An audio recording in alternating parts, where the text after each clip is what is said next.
भारतीय न्यूज, सीधा, सटीक और निष्पक्ष। नमस्कार, मैं हूं हिमांशी और आप सबका स्वागत है भारतीय न्यूज के खास कार्यक्रम लॉजिकल गुरु में, जिसमें हम आपको लॉ से जुड़ी हर चीज के बारे में विस्तार से बताएंगे। आज के खंड में हम बात करेंगे डॉक्यूमेंट फॉर्जरी के बारे में। तो चलिए शुरू करते हैं और जानते हैं कि ये क्या होता है, क्या है इसके लीगल एस्पेक्ट्स और इसे कॉम्बैक्ट और डिटेक्ट कैसे किया जा सकता है। डॉक्यूमेंट फॉर्जरी एक अपराध है जिसमें हम किसी के डॉक्यूमेंट्स को इलीगल तरीके से बदला या बनाया जाता है ताकि इन फेक डॉक्यूमेंट्स को बना रहा उसका फायदा उठा सके, जैसे कि सिग्नेचर को फेक करना या किसी ऑफिशियल डॉक्यूमेंट में गलत और नकली इंफॉर्मेशन डालना या पूरा डॉक्यूमेंट ही नकली बनाना। डॉक्यूमेंट फॉर्जरी आज की डेट में बहुत ही कॉमन बन चुकी है और इसको करने की सारी वजहें हैं, जैसे कि फेक आईडीज और चेक बना के पैसे कमाना, किसी और की आइडेंटिटी को चुरा के उसके नाम पे फ्रॉड करना या फिर उन्हें ब्लैकमेल करना, लीगल ऑब्लिगेशन से बचने के लिए नकली डॉक्यूमेंट बनाना, प्रॉपर्टी या एसेट्स को रॉन्गफुली क्लेम करने के लिए नकली कागजात बनाना,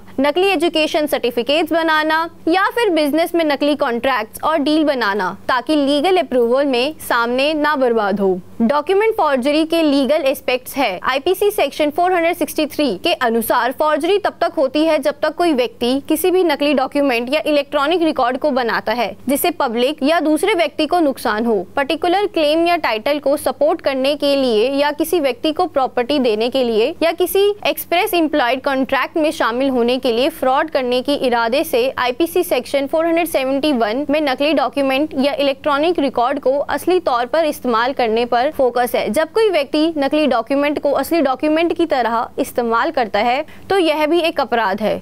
बस अभी 12th खत्म हुई थी और अब आधे से ज्यादा टाइम ये सोचकर निकाल देते हो कि which career to choose. Well, in that case I got you covered. ये वीडियो एंड तक देखना, क्या पता I will just make up your mind.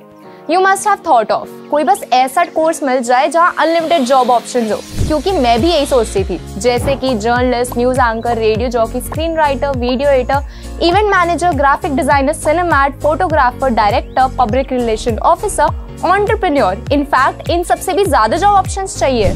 तो just choose BAJMC as your career. BAJMC is not just about theory but plenty of practical knowledge too. BAJMC as a course आपको provide करता है world की better understanding, meeting और working with people of top notch industry। और सिर्फ यही नहीं, BAJMC as a course आपको help करता है to grow personally and professionally too.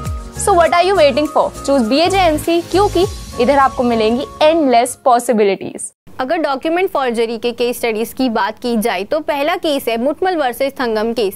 इस केस में कंप्लेनेंट ने आरोप लगाया कि 3 सेंट जमीन शंगमुगम और सुलायंदी के नाम थी। शंगमुगम ने पूरी 3 सेंट जमीन पिचाई कन्नू पिलाई को बेच दी थी, जो कि पिटिशनर्स के पिता थे। बाद में सुलायनंदी ने 1986 में 1.5 सेंट जमीन रिस्पोंडेंट को बेच दी थी। रिस्पोंडेंट ने जमीन के पार्टीशन और अलग पोजीशन के लिए फाइल सूट किया। प्रिलिमिनरी डिक्री रिस्पोंडेंट के फेवर में पास हुई, जिसमें उन्हें प्रॉपर्टी में आधा हिस्सा दिया गया। एक्यूज ने जजमेंट और डिक्री के अगेंस्ट अपील फाइल की, लेकिन अपील ने पेंडिंग रहते पिचाई कन्नू पिलाई का देहांत हो गया। एक्यूज को आईपीसी सेक्शन 406-420 के अंडर चार्ज किया गया। Mrs Nanda Khemka and ANR state NCT Delhi ANR case. इस केस में पिटिशनर नंदा और खेमका मिसेस समीरा अग्रवाल ने FIR क्वैश करने की मांग की, जो उनके अगेंस्ट आईपीसी 406 और 34 के अंडर फाइल हुई थी। कंप्लेंट ने आरोप में मिसेस नंदा खेमका ने एक प्रॉपर्टी एजेंट के साथ मिलकर प्लॉट ओनरशिप को गलत तरीके से रिप्रेजेंट किया। कंप्लेनेंट डील के दौरान दिए गए रेसिप्ट पर आ जाती है, जिसमें जरूरी डिटेल जैसे कि खसरा number, property description and terms of condition की कमी थी।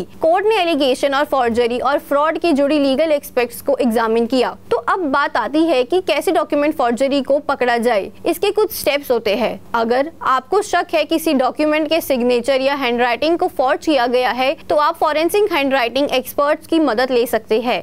ये एक्सपर्ट्स हैंडराइटिंग के पैटर्न्स को एनालाइज कर सकते हैं, असली और नकली में फर्क बता सकते हैं। किसी भी डॉक्यूमेंट की फिजिकल एग्जामिनेशन से भी फॉर्जरी का पता लगाया जा सकता है। इसमें पेपर की क्वालिटी, इंक, टाइपिंग मेथड और वाटरमार्क्स को चेक किया जाता है। आजकल डॉक्यूमेंट्स में डिजिटल सिग्नेचर्स या इलेक्ट्रॉनिक वेरिफिकेशन मेथड होते हैं। इनका इस्तेमाल कर कर आप डॉक्यूमेंट की ऑथेंटिसिटी को वेरीफाई कर सकते हैं। अगर आपको लगता है कि कोई डॉक्यूमेंट फॉर्ज है तो आप डॉक्यूमेंट एग्जामिनर से कंसल्ट कर सकते हैं। ये एक्सपर्ट स्पेशल इंस्ट्रूमेंट्स का इस्तेमाल करके अल्टरेशन या फिर राइटिंग फॉर्जरर्स को डायरेक्ट कर सकते हैं। मॉडर्न टेक्नोलॉजी का इस्तेमाल भी कर फॉर्जरी को डिटेक्ट किया जा सकता है, जैसे कि यूवी लाइट्स और मैग्नीफाइड टूल से इंक और पेपर में की गई छेड़छाड़ को देखा जा सकता है। आपको हमेशा सतर्क रहना चाहिए और किसी भी डॉक्यूमेंट को साइन या एक्सपेक्ट करने से पहले थोरोली चेक करना चाहिए। तो आज के लिए बस इतना ही। आज के इस खंड में हमने जाना कि डॉक्यूमेंट फॉर्जरी के बारे में कोई आम प्रकार का अपराध नहीं है, बल्कि ये एक बहुत ही गंभीर अपराध है, तो समाज के हर वर्ग को नुकसान पहुंचाता है। धन्यवाद। आज के लिए इतना ही। अगले हफ्ते फिर मिलेंगे हम बुधवार रात 8 बजे। जाइएगा नहीं कहीं, देखते रहिए भारतीय न्यूज।